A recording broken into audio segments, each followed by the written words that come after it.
잠깐만 이렇게 되는 거죠. 그러나 그러니까 앞에서 우리의 권면이 이런 거 아닙니다 라고 얘기했잖아요. 그리고 나서 이제 대조의 느낌이죠.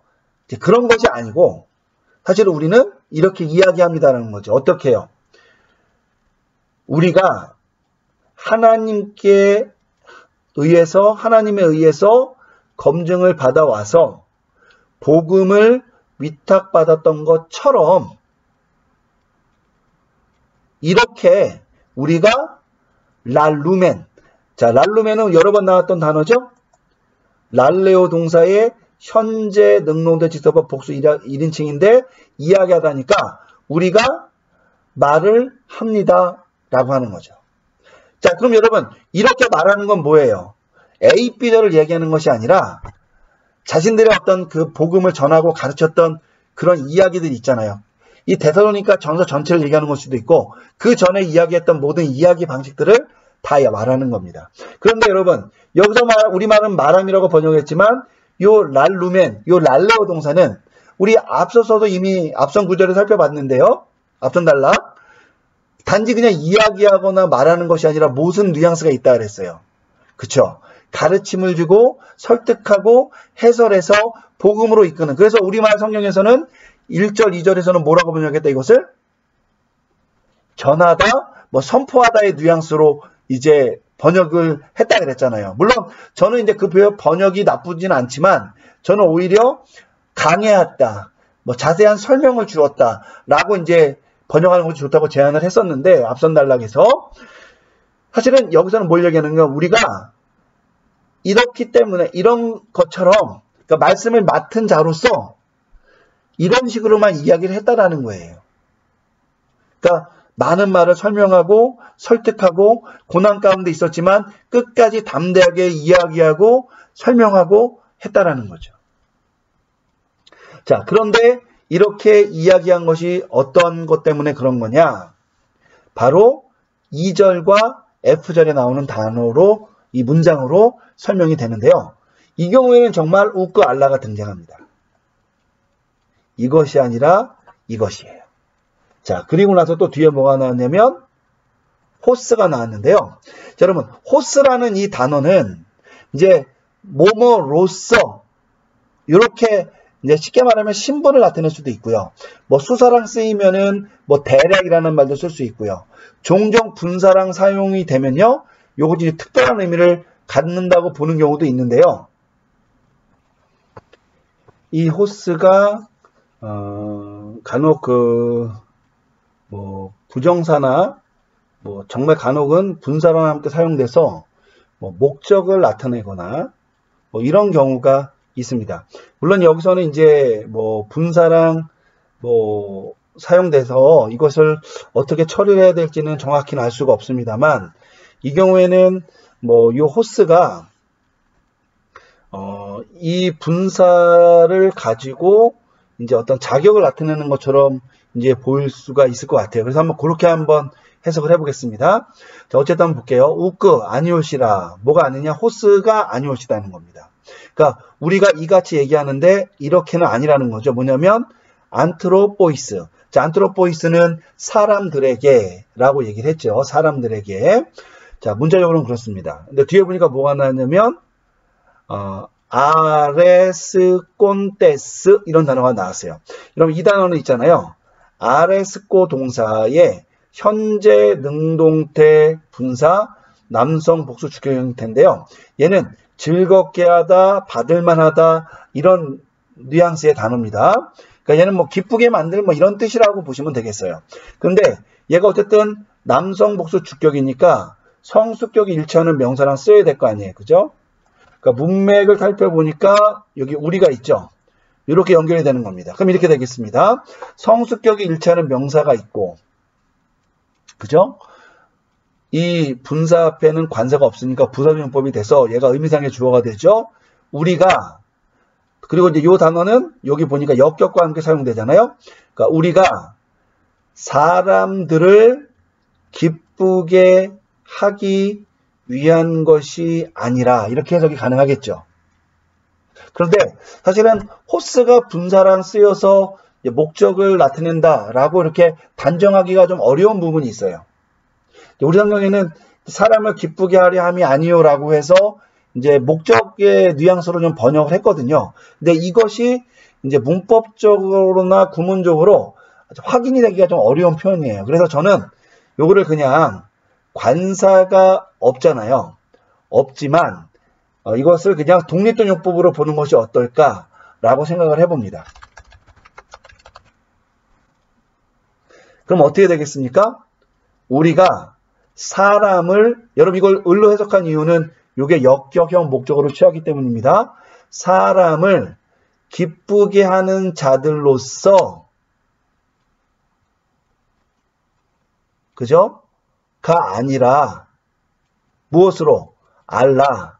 자, 그러니까 요 자격을 가지고 이야기한다. 우리는 그건 아니다라고 얘기하는 거죠. 알라 대신에 그러나 하고 나서 뒤에 보니까 뭐가 나왔냐면 테오 또 도키마존띠라는 단어가 나왔어요. 근데 여러분 여기 보면은 요 두 개가 대조 구문이니까 사실은 대조가 돼야 되는데 여기에 지금 뭐만 나왔냐면 테오라는 단어만 나와서 요 역격 형태만 대조가 되었어요. 그럼 여러분 뭐와 뭐가 생략이 됐다고 우리가 예상을 할 수가 있습니까? 생각해 볼 수 있겠습니까? 그죠? 요거죠. 호스와 아레스 콘테스라는 요 분사가 여기에 생략했다고 우리가 볼 수가 있는 것이죠. 그럼 어떻게 되겠어요? 우선은 기쁘게 하는 자로서라고 우리가 생각을 해야 되는데 기쁘게 하는 자인데 누구를 기쁘게 하느냐? 역경명사 테오죠. 그러니까 사람들을 기쁘게 하는 자들로서가 아니라 하나님을 기쁘게 하는 자들로서 우리가 이처럼 설명하고 이야기하고 전하는 것이다. 그게 바로 우리의 권면의 핵심적인 사안이다라고 이야기하고 있는 겁니다. 자, 근데 테오 뒤에 뭐가 붙어 있냐면 테오에는 관사가 없지만 이 뒤에는 또 도키마존띠라는 단어가 붙어 있어요. 여러분 테오는 하나님이니까 관사가 있을 수도 있고 없을 수도 있어요. 하지만 뒤에 나오는 도키마존띠라는 단어는 얘는 우리 아까 살펴봤던 앞서 살펴봤던 여기 시절에 대 도키마스 메타 요 단어와 동일한 단어인데 바로 여기 5번에 있는 요 단어죠.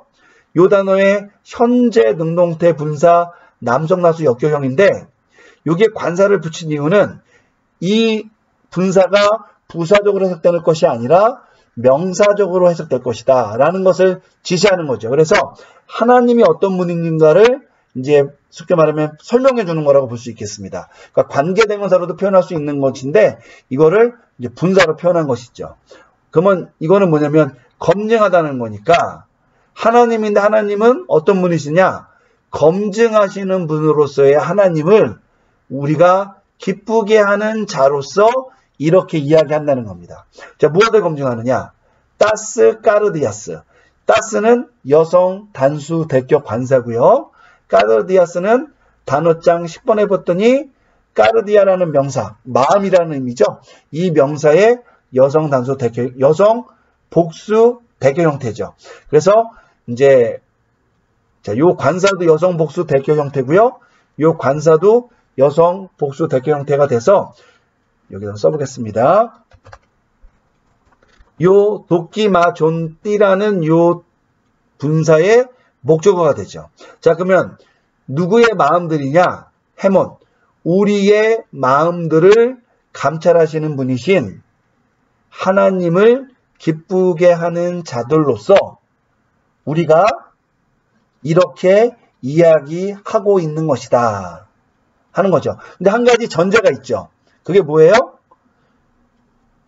우리가 그냥 하나님께 그냥 어떻게 이렇게 하나님을 기쁘게 하기 위해서 지금 어떤 조치를 취한다는 것이 아니라 이렇게 말하는 것은 우리가 이미 하나님에 의해서 검증을 받아서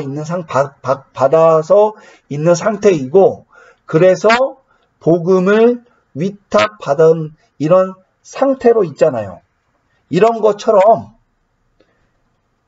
이런 자격을 가진 자들처럼 이렇게 이야기하는데 결국 그렇기 때문에 사람을 기쁘게 하는 게 아니라 마음을 감찰하시는 하나님을 기쁘게 하는 자들로서 이야기한다는 거죠. 그러니까 여러분 이 둘을 뗄 수가 없는 거죠. 그죠? 우리가 자격은 사실은 하나님에 의해서 그런 사람을 우리가 세워졌고 그런 일들을 위탁받은 건데 그죠? 물론 검증받았다라는 말 자체 안에는 우리가 그런 하나님의 요구하심에 온전히 반응했다라는 뉘앙스도 들어가 있는 건 사실이지만 어쨌든 우리를 검증한 것은 하나님의 인정하심에 있는 거잖아요. 그리고 우리는 하나님의 인도하심에 따라 그 길을 가는 것이고 그런데 결국 이 일이 결국은 사람을 기쁘게 하는 것이 아니라 우리의 마음을 감찰하시는 하나님, 그러니까 검증을 해주신 하나님, 우리 마음을 감찰하는 하나님 같은 단어잖아요. 이 도끼마조라는 단어가. 결국은 하나님의 주도하신 가운데 우리가 위탁받은 이 복음을 전하는 일을 위탁받았는데 바로 이 일을 우리가 온전하게 이야기하고 있는 것이다라고 얘기하는 겁니다. 근데 여러분 사도께서 이 점을 강조하는 이유가 뭐냐면 있잖아요. 우리가 그 거짓말쟁이나 남을 속이거나 부도덕한 사람도 있잖아요. 그 자신들은 알아요. 자기들이 속임수를 하는 사람들이고 기만자고 나쁜 사람이라는 걸. 그런데 타인들에게는 그렇게 보이지 않는 거죠. 그죠? 그게 바로 속임수를 쓰는 사람이잖아요. 그게 바로 아첨꾼이잖아요. 자기는 알아요. 내가 저 사람을 속여서 내 유익을 얻으려고 한다는 것을. 하지만 상대방은 모르는 거죠. 그런데 지금 사도께서는 뭘 얘기하는 거냐면 그런 종류의 사역자가 아니라는 걸 얘기하는 거죠. 이미 우리 사도께서 받은 검증은 하나님에 의해 주도되었고 하나님을 향해져 있는 그러한 검증됨. 그러니까 이거는 뭐예요? 비록 우리가 실수가 있고 부족함이 있다 하더라도 그런 실수와 부족함은 진정 연약함에서 나오는 것이지 우리가 이래도 된다 저래도 된다라는 그런 나약함이나 타협에서 나온 것이 아니고요. 그리고 일부러 그런 것을 감추면서까지도 너희들을 속이려고 하지도 않는다. 이런 어떠한 쉽게 말하면 사역자의 어떤 자질과 그들의 부르심의 본질의 의미가 뭔지를 지금 설명하기 위해서 이야기하는 것이고 그리고 이런 자질을 설명하는 이유는 뭐냐? 한 가지 목표가 있는 거죠. 바로 이거죠. 복음을 위탁받았는데 그리고 복음을 위탁받은 걸 뭐 하는 거예요? 그걸 가지고 권면하는 사역을 감당하는 거잖아요. 그러니까 결국은 뭐예요? 복음 사역, 성도들을 온전히 세우는 일에 있어서 우리가 이만큼 준비가 되어 있다는 것을 사도는 이야기하는 것이죠. 그러니까 사실은 특별히 이 2절에 나오는 사람을 기쁘게 하기 위해서라는 이 말은 사실 여기서 말하는 사람들은 일반 하나님과 대조되는 어떤 인생을 이야기하는 것이기도 하지만 사실은 사도께서 누굴 염두에 두고 있었냐면 데살로니가 교회 성도들을 염두에 두고 있을 수도 있는 것이죠. 그죠? 너희들에 대해서 자신의 어떤 부끄러운 점, 쉽게 말하면 사도가 일찍이 고난 때문에 그곳을 피해 아덴과 고린도로 들어왔잖아요. 그건 여러 가지 가문이설로 그들에게 이렇게 설명할 수가 있었어요. 하지만 사도는 그런 걸 감추지 않았습니다. 왜? 자신이 피하게 된 것은 하나님의 인도하심에 따라 피하게 된 것인데 너희들이 비난을 한다면 뭐 그것에 더 기꺼이 감내하겠다. 하지만 너희들이 알다시피 우리가 이미 앞서서 고난과 능욕을 당했을지라도 끝까지 타협하지 않고 복음을 전했다라는 것은 분명한 사실이고 그걸 너희가 이미 알고 있고 그래서 우리가 이미 속임수나 혹은 어떠한 부정함이나 어떠한 기만이나 이런 것을 통해서 너희들에게 다가가고 있지 않다. 우리는 그런 것을 권면하거나 이야기하는 사람이 아니다. 라는 것을 사도는 이 본문을 통해 이야기하고 있는 것입니다. 근데 여러분 사도가 이렇게까지 이야기하는 것은 엄밀히 말하면 그러니까 얼핏 보면은 자기를 변호하는 것처럼 느끼는데 사실은 사도께서는 있잖아요. C, D, E, F절을 이야기하기 때문에 사실은 자신을 변호할 필요도 느끼지 않았을 수가 있습니다. 그러면 왜 이런 말씀을 하실까? 저는 이런 생각을 해봐요. 아까 제가 요 위로라는 요 권면이라는 말, 복음을 위탁받았다라는 말, 이런 말을 설명을 했잖아요. 이것이 중요한 요소라고. 자질과 이 사역. 쉽게 말하면 복음을 전했고 권면을 전했잖아요. 그런데 이 전해진 복음에 대해서 사도의 어떤 처신 때문에 이 복음에 대해 의심을 할 수 있는 요소가 있을 수 있었다는 거죠. 고린도 교회, 아니 이 데살로니가 교회 성도들이, 물론 우리가 1장을 살펴봤을 때 이 사람들은 그렇게 행동을 취하지는 않았어요. 하지만 그러한 도전이 없었다고 우리가 단정 지을 수는 없는 거죠. 그러니까 사도는 뭘 원하셨느냐? 전해진 복음, 전해진 권면과 전하는 자를 분리할 수 없다. 이 점을 분명하게 강조하고 싶었던 것이 아닌가 저는 생각을 합니다. 그래서 이 부분을 사도께서 언급하는 이유가 거기에 있다고 저는 보기 때문에 이 단락이 전해진 복음과 관련해서 굉장히 중요한 그 복음의 확증성과 그 복음이 진실하다는 것을 검증해주는 중요한 그런 기능을 하고 있다라고 저는 이해를 합니다. 이 뒤에 나오는 어떠한 그 사도 바울과 사역팀의 섬김의 모습 역시 그것과 다르지 않아요. 그래서 우리가 한번 그 점을 염두에 두고 이 2장의 이 초반부 쪽에 나오는 내용들을 여러분 이해하실 필요가 있겠습니다. 한번 전체적으로 한번 해석을 해보겠습니다. 자, 그러므로 우리의 권면은 속임이나 부정함이나 속임수 혹은 음모로서 있는 것이 아니다.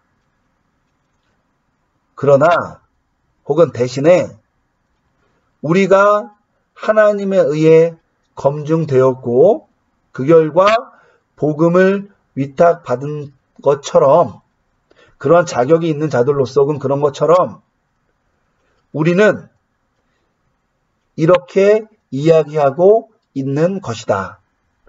그런데 우리는 어떠한 자격으로서 이렇게 이야기하느냐?